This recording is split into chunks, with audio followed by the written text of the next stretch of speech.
going on, guys? TVM here. Welcome to TVM Tech, and today we're going to be talking about monitors. I'm going to do a very quick guide on what to look for when you're buying a new monitor. Whether this is for gaming or for your PC or for your gaming PC, then I'm going to be talking about the things you need to look out for. Now, this is for noobs primarily, so if you know what you're talking about, there's literally no point you sticking around. So what I'll do is I'll give you a chance to leave. There you go, thanks for leaving. Now, we're not going to be talking about 4K, 5K monitors, we're just going to be talking about simple 920 by 1080p resolution, and that's pretty much about it. Now, the first thing you need to do, it may sound stupid, but decide what size you want. You can get widescreen monitors. I'll put pictures on screen, my camera's not that big. Widescreen monitors that go for days. I've got two just standard 920 by 1080 monitors side by side, and they look like one big stretched monitor, but you can buy it pre-stretched. It'll cost you a lot of money. You can actually get some really nice 4K ones as well, but again, we won't be talking 4K today.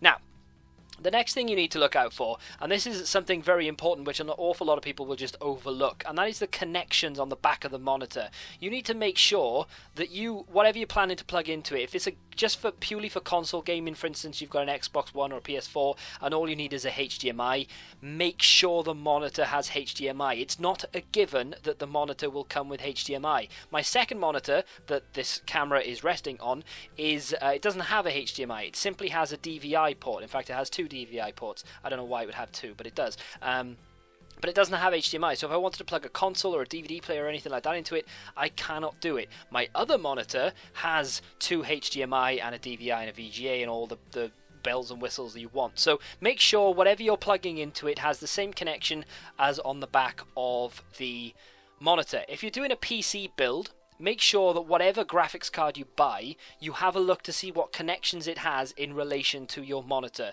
More than likely it will have a HDMI and a DVI port on it, but it depends. If you're buying a really old graphics card for some strange reason, it may not have HDMI, your monitor does and may not have DVI. I don't know, you need to look at these things. Anyway, well, let's stop talking about that, I'm making my head spin. Now, the next thing you need to look for, not really, but kind of, is the resolution, and I'm not talking 1920 by 1080, it's essentially the contrast ratio. The contrast ratio is essentially how deep the colors are going to be. So if you want a really good, rich experience, so say if you're playing like a game like BioShock Infinite, a really nice, big, vibrant, colorful game, essential to Skyrim, which is just white and brown everywhere, and you want to see the rich colors coming through, you need to buy a monitor with a very big contrast ratio. Now, my monitor to my left, which you cannot see, I appreciate that, but still, it's an LG, I don't know whether the LG W86 series, which is quite old now, it's about 4 years old, 4 years old, 2 million to 1 contrast ratio this has, and when it came out, that was top notch, that was brilliant. Now, that's not even remotely good enough. You need to buy a better one. You don't need to, but you should be looking to buy a better one. Now, contrast ratio is measured in, for instance, 8 million to 1, 2 million to 1, 12 million to 1. What you need to be looking for is something between 8 million to 1 and higher. I say between, just anything above 8 million to 1, and you cannot go wrong. That is just a massive, deep, rich contrast, and you will get really, really good results. I've got a monitor in front of me right now, which is actually really well priced. 21.5 inch widescreen, which may not be big enough for some of you, but my second monitor is 22 inch, and it's more than ample. BenQ GL2250HM. I will put a link to that down in the description. On overclockers right now, it is $95.99. That is a ridiculous price for a monitor of this quality. 12 million to 1 contrast ratio. Really, really nice. It has one DVI, and it has one HDMI. Sorry, I was reading the 2-year warranty. That was like HDMI 2-year warranty. No, that doesn't make any sense. One DVI and one HDMI port, which may or may not be enough for most of you. I would have thought it probably is. The next and last thing you need to be looking at, though, is the response time, and that is not what a lot of people think it is, how long it takes to press the on button for it to actually come on. No. It's the response when, say for instance, you're playing a game, how quick the signal goes to the telly and how quick you're on the monitor, I should say, and how fast your reactions appear on screen, etc, etc. Now, if you're doing competitive gaming, for instance, not competitive like for money or anything, but if you're playing a game of Call of Duty or FIFA or whatever, and you want to be competitive, you want to have the best possible edge that you can have, you need to pick a monitor with a very low response time. 1 millisecond to 2 milliseconds is somewhere that I would say is competitive. Anything in and around there, you are going to be on that level of the professional gamers, and you're going to be competing with them. Okay, you need to be good enough, obviously, but you're going to have the same advantage that they do in their response time. Everything is going to be instant, okay, or more or less. Anything above that, so for instance 3 to 6 or 3 to 8 milliseconds is okay. Most monitors are between 5 and 6.